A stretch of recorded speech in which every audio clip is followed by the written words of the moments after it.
Welcome to APTS 24/7 news. ముందుగా bulletin లో headlines.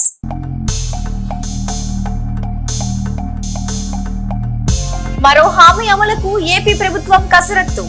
Chandranna బీమా పథకం అమలుకు కసరత్తు. అధికారుల కమిటీ పలు ప్రతిపాదనలు.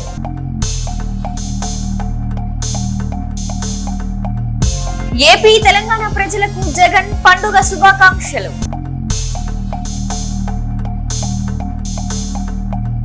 తెలంగాణలో ఇంటిగ్రేటెడ్ స్కూళ్లకు శంకుస్థాపన. షాద్ నగర్ లోని కొందుర్గలో సీఎం రేవంత్ రెడ్డి శంకుస్థాపన. రాష్ట్ర వ్యాప్తంగా 28 పాఠశాలలకు ఫౌండేషన్ స్టోన్.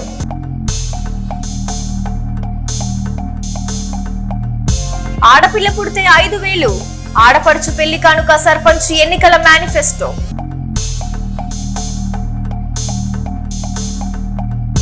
విజయవాడ కనకదుర్గమ్మ హంస వాహన సేవ రద్దు. కారణం ఇదే. విజయవాడ ఇంద్రకీలాద్రిపై దసరా నవరాత్రి వేడుకలు అంగరంగ వైభవంగా జరుగుతున్నాయి.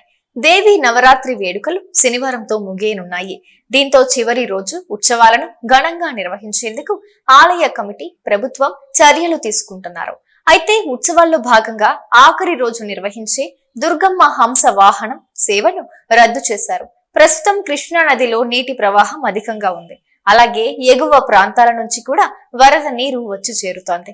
ఈ విషయాలను దృష్టిలో పెట్టుకుని కనకదుర్గమ్మ హంస వాహన సేవను ప్రభుత్వం రద్దు చేసింది. ఈ విషయాన్ని ప్రభుత్వం ఓ ప్రకటన ద్వారా వెల్లడించింది.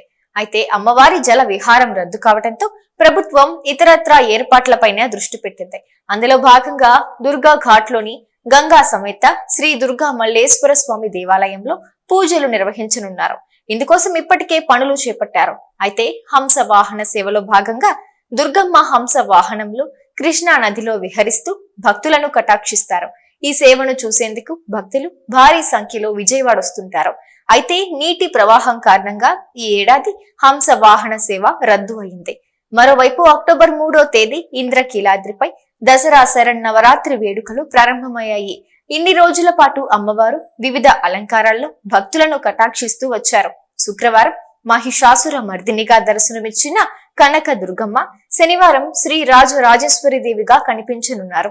మరో హామీ అమలుకు ఏపీ ప్రభుత్వం కసరత్తు. 3 కోట్ల మందికి ప్రయోజనం. ఆంధ్రప్రదేశ్ ప్రభుత్వం మరో హామీ అమలుకు సిద్ధమవుతోంది. ఎన్నికల సమయంలో ఇచ్చిన హామీలను ఒక్కొక్కటిగా అమలు చేస్తున్న ప్రభుత్వం మరో హామీ అమలుకు కసరత్తు ప్రారంభించింది.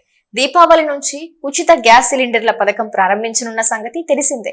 అయితే త్వరలోనే చంద్రన్న బీమా పథకాన్ని కూడా రాష్ట్ర వ్యాప్తంగా అమలు చేయాలని టీడీపీ కూటమి సర్కారు భావిస్తోంది. అయితే కుటుంబ పెద్దకు మాత్రమే కాకుండా ఇంట్లోని అందరినీ బీమా పరిధిలోకి తీసుకొచ్చేలా ప్రభుత్వం ఏర్పాట్లు చేస్తోంది.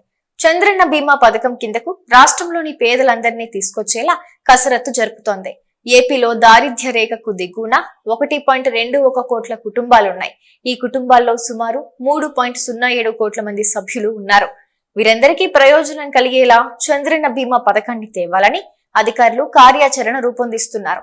చంద్రన్న బీమా పథకం అమల్లో విధి విధానాల రూపకల్పన కోసం ఐఎఫ్ఎస్ అధికారులతో కమిటీ కూడా ఏర్పాటు చేశారు. ఇక ఈ కమిటీ 18 నుంచి 70 ఏళ్లలోపు ఉన్నవారు ప్రమాదవశాత్తు మరణిస్తే 10 లక్షలు, సహజంగా చనిపోతే 2 లక్షల రూపాయల బీమా అందించాలని ప్రతిపాదనలు సిద్ధం చేసినట్లు సమాచారం.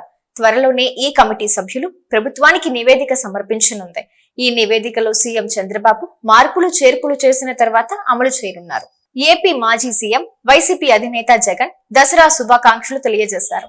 దుర్గాష్టమి, మహానవమి, విజయదశమి పర్వదినాలను పురస్కరించుకుని ఏపీ, తెలంగాణ ప్రజలకు ప్రపంచ వ్యాప్తంగా ఉన్న తెలుగు వారికి శుభాకాంక్షలు తెలిపారు.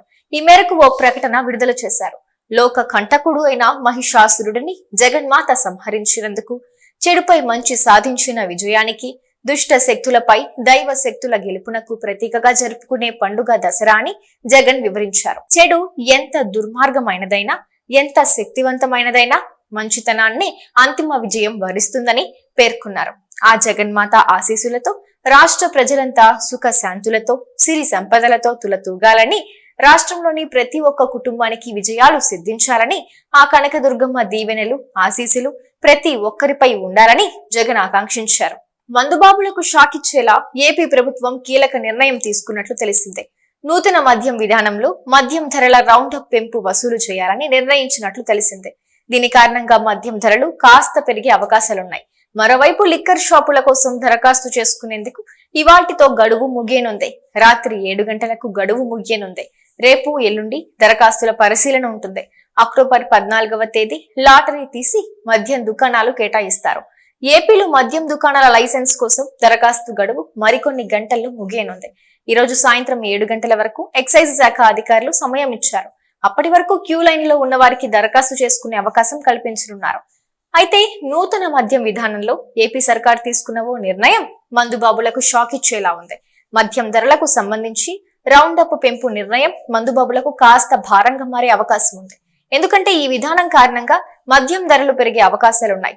అక్టోబర్ 16 నుంచి నూతన మద్యం విధానం ప్రకారం ఏపీలో మద్యం ధరలు ఉండనున్నాయి. అయితే నూతన మద్యం పాలసీలో రౌండ్ ఆఫ్ పేరుతో ఛార్జీలు వసూలు చేయాలని ఏపీ ప్రభుత్వం నిర్ణయించినట్లు సమాచారం. ఏపీలో ఎమ్మెల్సీ దువ్వాడ శ్రీనివాస్, ఆయన స్నేహితురాలు దివ్వెల మాధురి మరోసారి వార్తల్లో నిలుస్తున్నారు. తిరుమలలో దివ్వెల మాధురిపై కేసు నమోదైన సంగతి తెలిసిందే. రీల్స్ చేస్తూ శ్రీవారి భక్తుల మనోభావాలను దెబ్బతీసేలా వ్యవహరించారంటూ దివ్వెల మాధురిపై తిరుమలలో కేసు నమోదైంది.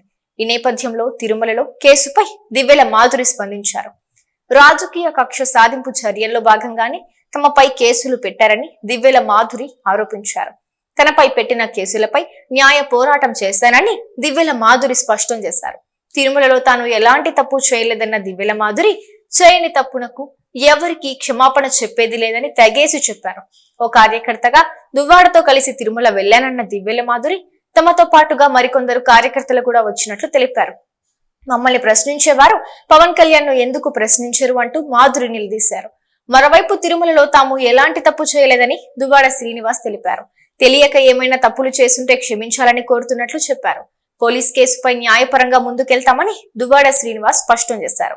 మరోవైపు అక్టోబర్ 7వ తేదీన దువ్వాడ శ్రీనివాస్, దివ్వెల మాధురి తిరుమలకు వెళ్లారు. శ్రీవారి బ్రహ్మోత్సవాల సందర్భంగా శ్రీవారిని దర్శించుకున్నారు. దర్శన అనంతరం దివ్వెల మాధురి శ్రీవారి ఆలయం వెలుపల పుష్కరిణి ప్రాంతాల్లో రీల్స్ చేసినట్లు ఆరోపణలొచ్చాయి.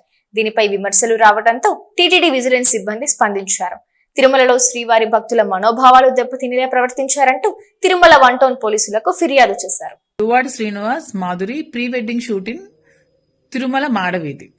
ఏంటి ఆ న్యూస్ లో రాసే ముందు వెనక ఆలోచించుకొని రాయరా? నిజాలు రాయండి. అంతేగాని మీకు తోచింది, మీకు నచ్చింది ఏదో ఇతరుల మీద బురద చల్లాలని ఇష్టం వచ్చిన వార్తల్ని రాయడం అనేది చాలా తప్పు. న్యూస్ ఛానల్స్ అనేవి నిజాల్ని జనాలకు చూపించే విధంగా ఉండాలి కానీ ఇలాంటి చెత్త పనికిమాలిన న్యూస్లు రాయడానికి కాదు న్యూస్ ఛానల్స్ ఉన్నవి. నిజంగా మేము ప్రీ వెడ్డింగ్ షూటింగ్ తీసుకుంటే మీరు రాయాలి. సో ఇదే శారీలో కదా నాకు చూపించారు. శ్రీనివాస్ గారు బ్లూ కలర్ షర్ట్ లో ఉన్నారు కదా. శ్రీనివాస్ గారు నేను కలిపి ఈ డ్రెస్ తో నేను శ్రీనివాస్ గారితో కలిపి తీసుకున్న ఒక్క ఫోటో అయినా పోస్ట్ చేయండి. పోస్ట్ చేసి అప్పుడు రాయండి ప్రీ వెడ్డింగ్ షూట్ తీసుకున్నామని. ఇష్టం వచ్చినట్టు ఎలా అండి అలా వార్తలు రాసేస్తారు? మీకేది తోచితే ఏది నచ్చితే ఆ వార్త అది పెట్టేయడమేనా? అది యువతల మనసుల్ని ఎంత బాధ పెడుతుందో ఆలోచించినా. ఇది నా ఒక్క దానికి కాదు, చాలా మంది భక్తులు మనోభావాలను దెబ్బతీసే వ్యాఖ్యానాలు చేశారు మీరు. ఇది చాలా తప్పు. ఇలాంటి తప్పుడు ప్రచారాలు మీరు చేయకండి. నేను మీద చాలా చట్టపరమైన చర్యలు ఖచ్చితంగా తీసుకుంటాను. ఇది నిజంగా అయితే మీరు నిజంగా ప్రూవ్ చేయండి. నేను ఏ శిక్ష వేసినా దానికి రెడీగా ఉంటాను. ఎదుర్కోగలిగితే దువ్వాడ శ్రీనివాస్ గారిని ధైర్యంగా ఎదుర్కోండి. అంతేగాని ఇలాంటి చెత్త న్యూస్లు, పనికిమాలిన న్యూస్లు పెట్టి ఇలా డీఫేమ్ చేయాలని ట్రై చేయకండి. నిజంగా మీకు దమ్ముంటే దువ్వాడ శ్రీనివాస్ గారిని డైరెక్ట్ గా ఎదుర్కోండి. అది మీరే చేశారో, మీ వెనక ఎవరైనా ఉండి నడిపించారో వాళ్ళకి అందరికీ చెప్తున్నాను. మీరు ధైర్యంగా ఫేస్ చేయాలంటే నన్నైనా శ్రీనివాస్ గారినైనా ఫేస్ చేయండి. అంతేగాని ఇలాంటి ఫేక్ న్యూస్లు, ఫేక్ వార్తలు పెట్టి జనాల్ని మభ్యపెట్టకండి. ఎందుకంటే తిరుమల, తిరుపతి అనేది చాలా పవిత్రమైన స్థలం. దీన్ని ప్రజలు చాలా పవిత్రంగా భావిస్తారు. ఇలాంటి చోట్ల ప్రీ వెడ్డింగ్ షూట్లు అవి ఇవి అంటే వాళ్ళ మనోభావాలు కూడా దెబ్బతింటాయి. నేను నమ్ముకున్న దైవం, నా ఇష్ట ఆరాధ్య దైవం తిరుమల తిరుపతి వెంకటేశ్వర స్వామి నాకు చాలా ఇష్టమైన దైవం. నేను ఇప్పుడే కాదు బ్రహ్మోత్సవాలకి చాలా ఇయర్స్ నుంచి నేను ఈ బ్రహ్మోత్సవాల్లో పార్టిసిపేట్ చేస్తున్నాను. చాలా ప్రోగ్రామ్స్ ఇవ్వడం జరిగింది. ఇలాంటి తప్పుడు ప్రచారాలు చేయడం అనేది చాలా తప్పు. ఇది మీరు ఖచ్చితంగా మీరు బ్యాక్ తీసుకోవాలి. నాకు మీరు అపాలజీ చెప్పాల్సిందే. లేదంటే నేను చట్టపరమైన చర్యలు ఖచ్చితంగా టీవీ మీద తీసుకుంటాను. నేను కేసు ఫైల్ చేస్తాను. తెలంగాణ సర్కార్ మరో సంచలనం. ఆ లేఅవుట్ల రిజిస్ట్రేషన్లపై నిషేధం, ఆ ప్రాంతాలపై భారీ ఎఫెక్ట్. సంచలన నిర్ణయాలతో పాలనతో తనదైన మార్క్ క్రియేట్ చేస్తున్న రేవంత్ రెడ్డి సర్కార్ ఇప్పుడు మరో కీలక నిర్ణయం తీసుకుంది. ఇప్పటికే హైదరాబాద్ లో హైడ్రాన్ తీసుకొచ్చి అక్రమార్కుల గుండెల్లో బుల్డోజర్లు దింపుతున్న సర్కార్ ఇప్పుడు మరో సంచలన నిర్ణయం తీసుకుంది. హైదరాబాద్ చుట్టుపక్కల ఆక్రమిత గ్రామ పంచాయతీ లేఅవుట్ల రిజిస్ట్రేషన్లపై నిషేధం విధిస్తున్నట్లు ప్రభుత్వం ప్రకటించింది. అన్ని ఆక్రమిత గ్రామ పంచాయతీ లేఅవుట్లను నిషేధిత జాబితాలోకి చేర్చింది. ఆయా ప్రాంతాల్లోని రిజిస్ట్రేషన్లను నిలిపివేసింది. ఈ మేరకు సబ్ రిజిస్ట్రార్లకు ఆదేశాలు జారీ చేసింది. ప్రణాళిక లేని వృద్ధిని నిరోధించడమే లక్ష్యంగా ఈ చర్య తీసుకున్నట్లు ప్రభుత్వం చెబుతోంది. చాలా గ్రామ పంచాయతీ లేఅవుట్లలో రోడ్లు ఇరుకుగా ఉండటంతో పాటు సెట్ బ్యాక్లు లేకుండా, డ్రైనేజీలు లేకుండా ఉన్నందున ఈ నిర్ణయం తీసుకున్నట్లు పేర్కొంది. హైదరాబాద్ మెట్రోపాలిటన్ డెవలప్మెంట్ అథారిటీ అనధికార లేఅవుట్ల సర్వే నెంబర్లను నిషేధిత జాబితా కింద బదిలీ చేయడంతో రంగారెడ్డి, మెదక్, మహబూబ్ నగర్ జిల్లాలోని చాలా మంది రియల్ ఎస్టేట్ వ్యాపారుల పరిస్థితి ఇప్పుడు అగమ్య గోచరంగా మారింది. ప్రభుత్వం తీసుకున్న ఈ నిర్ణయంతో పలువురు సామాన్యులు కూడా ఇబ్బందులు ఎదుర్కోవాల్సిన పరిస్థితి వస్తోంది. దసరా వేళ తెలంగాణ విద్యార్థులకు రేవంత్ రెడ్డి సర్కార్ భారీ కానుకనిస్తోంది. గతంలో ప్రకటించినట్టుగానే ఈ రోజు తెలంగాణలోని ఆయా నియోజకవర్గాల్లో యంగ్ ఇండియా ఇంటిగ్రేటెడ్ రెసిడెన్షియల్ పాఠశాలలకు శంకుస్థాపన చేస్తున్నారు ప్రభుత్వ పెద్దలు. మొదటి దశలో భాగంగా 28 ఇంటిగ్రేటెడ్ రెసిడెన్షియల్ పాఠశాలలకు శంకుస్థాపనలు చేశారు. ఇందులో భాగంగానే రంగారెడ్డి జిల్లా షాద్నగర్ నియోజకవర్గంలోని కోందుర్గులో నిర్మించబోయే ఇంటిగ్రేటెడ్ రెసిడెన్షియల్ పాఠశాలకు సీఎం రేవంత్ రెడ్డి శంకుస్థాపన చేశారు. ఈ సందర్భంగా ఏర్పాటు చేసిన సభలో మాట్లాడిన రేవంత్ రెడ్డి కీలక వ్యాఖ్యలు చేశారు. తెలంగాణలో విద్యాశాఖను పూర్తిగా ప్రక్షాళన చేస్తామని రేవంత్ రెడ్డి ప్రకటించారు. విద్యాశాఖ బలోపేతం కోసమే కొత్త నియామకాలు చేపడుతున్నట్లు చెప్పారు. అందులో భాగంగానే ఏళ్లుగా పెండింగ్ లో ఉన్న ఉపాధ్యాయుల ప్రమోషన్లను చేపట్టామని తెలిపారు. మరోవైపు పేద విద్యార్థులకు కార్పొరేట్ స్థాయి విద్యను అందించేందుకు అవసరమైన అన్ని చర్యలు తీసుకుంటున్నామని రేవంత్ రెడ్డి చెప్పుకొచ్చారు. అంతర్జాతీయ ప్రమాణాలతో కూడిన విద్యను అందించేందుకు ప్రణాళికలు రూపొందించామన్నారు. విద్యార్థులకు ఉన్నత విద్యను అందించడం కోసమే యంగ్ ఇండియా ఇంటిగ్రేటెడ్ రెసిడెన్షియల్ పాఠశాలలు ప్రారంభిస్తున్నామని చెప్పుకొచ్చారు. 25 ఎకరాల విస్తీర్ణంలో ఇంటిగ్రేటెడ్ స్కూల్స్ నిర్మిస్తున్నట్లు తెలిపారు. ప్రత్యేకంగా స్పోర్ట్స్ గ్రౌండ్ ఏర్పాటు చేయబోతున్నట్టు వివరించారు. మొత్తంగా 5,000 కోట్ల రూపాయలతో ఈ ప్రాజెక్టుకు శ్రీకారం చుట్టినట్లు సీఎం రేవంత్ రెడ్డి పేర్కొన్నారు. పద్మశ్రీ కిన్నెర మొగులయ్యకు ఊహించని పరిణామం ఎదురైంది. కిన్నెర మొగులయ్యను ఆర్థికంగా ఆదుకునేందుకు రేవంత్ రెడ్డి సర్కార్ ఇటీవలే హైదరాబాద్ లోని హయత్ నగర్ లో 600 గజాల ఇంటి స్థలాన్ని ఇచ్చింది. స్వయంగా సీఎం రేవంత్ రెడ్డి ఆ భూమి పట్టాను మొగులయ్యకిచ్చారు. దీంతో ఆ స్థలంలో ఇల్లు నిర్మించుకోవాలని భావించిన మొగులయ్య మొదట తన సొంత ఖర్చుతో చదును చేసుకుని చుట్టూ కాంపౌండ్ వాల్ ఏర్పాటు చేసుకున్నాడు. ఇంతలోనే ఏమైందో తెలియదు కానీ రాత్రికి రాత్రి ఆ కాంపౌండ్ వాల్ ను ఎవరో గుర్తు తెలియని దుండగులు ధ్వంసం చేశారు. ఉదయాన్నే అక్కడికి వెళ్లి చూస్తున్న మొగులయ్య ధ్వంసమైన కాంపౌండ్ వాల్ చూసి హతాశుడయ్యాడు. ఎవరు ధ్వంసం చేశారు, ఎందుకు చేశారన్నది తెలియక అయోమయంలో పడ్డాడు. వెంటనే ఈ విషయాన్ని పోలీసులకు తెలియజేశారు. వెంటనే ఘటనా స్థలానికి చేరుకుని పరిశీలించిన పోలీసులు మొగులయ్య ఫిర్యాదు మేరకు కేసు నమోదు చేసుకుని దర్యాప్తు చేస్తున్నారు. ఎవరు ఈ దుశ్చర్యకు పాల్పడ్డారో తెలుసుకునేందుకు పరిసరాల్లో ఉన్న సీసీ కెమెరాల్లో నిక్షిప్తమైన దృశ్యాలను పరిశీలిస్తున్నారు. స్థానికుల సహాయంతో దుండగులను పట్టుకునే పనిలో నిమగ్నమయ్యారు. తెలంగాణ పల్లెల్లో సర్పంచ్ ఎన్నికల ఫీవర్ మొదలైంది. నోటిఫికేషన్ ఎప్పుడెప్పుడు వస్తుందా అని ఆశావాహులు ఎదురు చూస్తున్నారు. సర్పంచ్ గా పోటీ చేయాలనుకుంటున్న ఆశావాహులు గ్రామాల్లోనే మకాం వేసి ఓటర్లను మచ్చిక చేసుకునేందుకు ప్రయత్నిస్తున్నారు. ప్రతి కార్యక్రమంలో పాల్గొని ప్రజలతో మమేకమవుతున్నారు. ఇంకొందరు ఒక అడుగు ముందుకేసి మేనిఫెస్టో సైతం రిలీజ్ చేస్తున్నారు. అసెంబ్లీ ఎన్నికల తరహాలో తమను గెలిపిస్తే ఏమేం చేస్తామో చెబుతూ హామీ పత్రాలు విడుదల చేస్తున్నారు. తాజాగా యాదాద్రి జిల్లా తుర్కపల్లి మండలం మల్కాపూర్ గ్రామంలో సర్పంచ్ గా తనను గెలిపించాలంటూ ఓ గ్రామ యువ నాయకురాలు మేనిఫెస్టో విడుదల చేసింది. పార్టీలకు అతీతంగా తనను గెలిపిస్తే గ్రామాన్ని అభివృద్ధి చేస్తానని హామీ ఇచ్చింది. గ్రామానికి చెందిన కొడారి లతా మల్లేష్ యాదవ్ ఈ మేనిఫెస్టో రిలీజ్ చేశారు.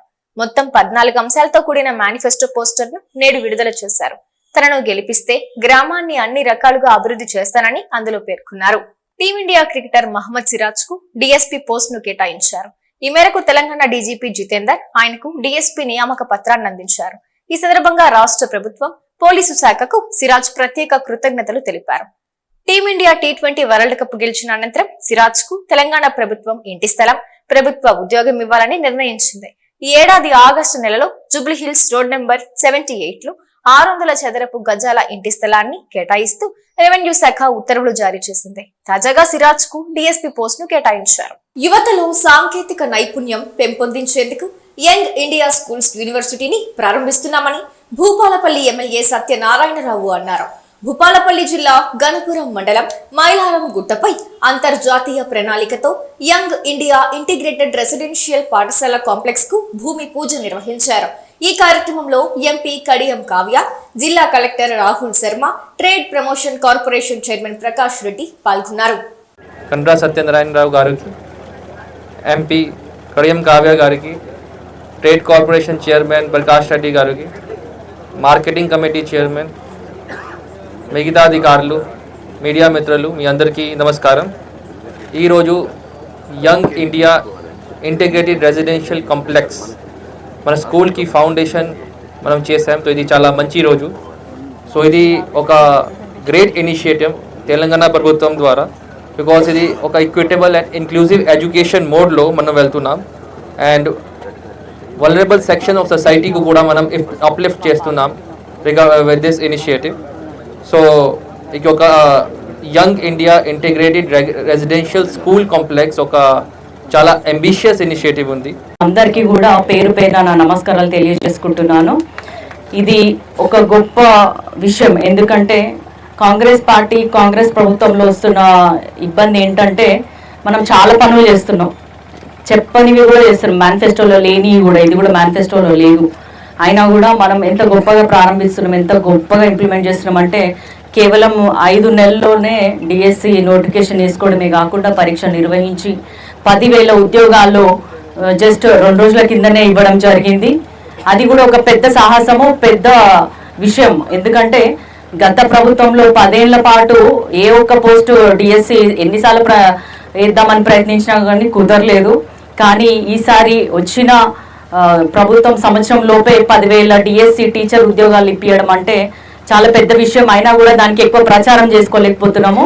ఇంకో గొప్ప విషయం ఏంటంటే నియోజకవర్గానికి ఒక ఇంటిగ్రేటెడ్ రెసిడెన్షియల్ స్కూల్ సిస్టమ్ అనేది ప్రస్తుతానికి ఉన్న ఇన్ని నియోజకవర్గాలలో 119 వాటిలో ఆల్మోస్ట్ 28, అందులో మన ఉమ్మడి వరంగల్ జిల్లాలోనే 4 సెలెక్ట్ చేశారు. ఒకటి గన్పూర్, పర్కాల్, వరంగల్ ఈస్ట్, భూపాల్పల్లి. 28 నియోజకవర్గాల్లో integrated young India integrated residential schools గౌరవ శ్రీ ముఖ్యమంత్రి గారు రేవంత్ రెడ్డి గారు షాద్ నగర్ లో శంకుస్థాపన చేస్తూ 28 నియోజకవర్గాల్లో మొదటి విడతగా ఎస్సీ, ఎస్టీ, బీసీ, అదేవిధంగా minority school, minority junior college కొరకు ఇక్కడ నుంచి 176 కోట్లు 176 కోట్లతో ఇంటిగ్రేటెడ్ మోడల్ స్కూల్స్ ప్రతిపాదనలు 40 ఎకరాలు ప్రభుత్వ భూమిని మనము ఈ యొక్క స్కూల్స్ కు అలాట్ చేయడం జరిగింది. దాని సందర్భంలో ఫౌండేషన్ మనం వేసుకోవడం జరిగింది. గత 10 సంవత్సరాల నుండి మన సోషల్ వెల్ఫేర్ డిగ్రీ కళాశాల నెలకి 8 లక్షల రూపాయలతో 10 సంవత్సరాల నుంచి కిరాయి హనుమకొండలో పెట్టి కడుతున్నాం. Minority school, minority junior college, SC welfare, BC welfare, అనేక హాస్టళ్లన్నీ కూడా అద్దె భవనాల్లో, గాంధీనగర్ లో ఉన్నటువంటి గురుకులు లింగాలలో, అదే ఇతరతర ప్లేసులలో పిల్లలు సతమతమైతూ ఇబ్బంది పడుతున్నటువంటి తరుణంలో గౌరవ శ్రీ ముఖ్యమంత్రి రేవంత్ రెడ్డి గారు ఇంటర్నేషనల్ ను మించే విధంగా ఇక్కడ అన్ని రకాలుగా అన్ని వసతులతో అన్ని రకాలుగా మనం 40 ఎకరాలు హైదరాబాద్ జూబ్లీ హిల్స్ ను మించే విధంగా ఇటు ట్యాంక్ బండ్ లెక్క గణపురం చెరువు, ఎటు చూసినా చుట్టూ గుట్టలు, మంచి వాతావరణాన్ని కల్పించే విధంగా రాబోయే తరానికి చదువుకునేటువంటి పిల్లలకు మంచి విద్యను అందించే విధంగా ఇక్కడ ఈ నియోజకవర్గంలో ఇంటిగ్రేటెడ్ మరి మోడల్ స్కూల్స్ కొరకు మంజూరు ఇచ్చినటువంటి గౌరవ శ్రీ ముఖ్యమంత్రి రేవంత్ రెడ్డి గారికి నియోజకవర్గ ప్రజల తరపున వారికి మనస్ఫూర్తిగా హృదయపూర్వక నమస్కారాలు, ధన్యవాదాలు, కృతజ్ఞతలు తెలియజేస్తూ ఇవి ఇవాల్టి బులెటిన్ అప్డేట్స్.